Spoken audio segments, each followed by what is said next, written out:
करायचंय या लोकांना धडा शिकवण्यासाठी। आधी शांत हो आणि सांग नक्की काय झालंय, एवढी का वैतागलीये? अरे एका स्कॅमरनी माझे पैसे लाटले रे। मी पोलिसांमध्ये तक्रार केली आणि पोलीसवाले एफआयआरच नोंदवून घेत नाहीये। आता यांना कोण प्रश्न विचारणार? हे बघ, काळजी करू नकोस। कर्तव्यात कसूर करणाऱ्या किंवा चुकीचं वागणाऱ्या सरकारी अधिकाऱ्यांना शिक्षा देण्यासाठी आणि तुला न्याय मिळवून देण्यासाठी सरकारने एक मजबूत व्यवस्था केली आहे। तू थेट ऑनलाईन NHRC या वेबसाईटवर तक्रार नोंदवू शकतेस। पण NHRC कडे एवढे अधिकार असतात का? हो मग, NHRC खूप शक्तिशाली आहे। दोषी किंवा चुकीचं वागणाऱ्या अधिकाऱ्यांना थेट समन्स पाठवू शकतात। संबंधित विभागाकडून अधिकृत कागदपत्रे आणि पोलीस रेकॉर्ड मागवू शकतात। दोषी अधिकाऱ्यावर विभागीय कारवाई किंवा थेट गुन्हेगारी खटला चालवण्याची शिफारस करू शकतात। अरे बाप रे। अरे पण मला हे तक्रारी नोंदवण्यासाठी खूप पैसे मोजावे लागतील का? अजिबातच नाही, हे पूर्णपणे मोफत आहे। कुठलीच कोर्ट फी किंवा स्टॅम्प लागत नाही। पण एकच अट आहे हा, ती घटना घडल्यापासून 1 वर्षाच्या आत तक्रार करावी लागते। अरे मग मी ही तक्रार नक्की कशी करायची? अगदी सोपं आहे, फक्त या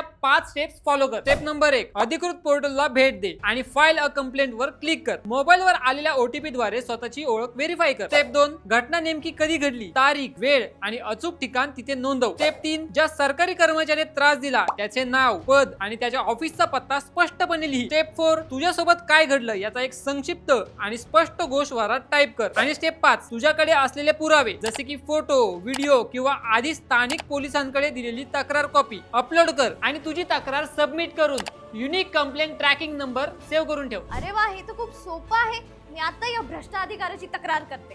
थांबच तू आता। हो लगेच कर। आणि तुम्ही अशा भ्रष्ट अधिकाऱ्यांची NHRC च्या वेबसाईटवर तक्रार करू शकता। अशाच महत्त्वपूर्ण माहितीसाठी बॉसवाला मराठी YouTube चॅनलला सबस्क्राइब करायला अजिबात विसरू नका। बॉसवाला, बी द बॉस।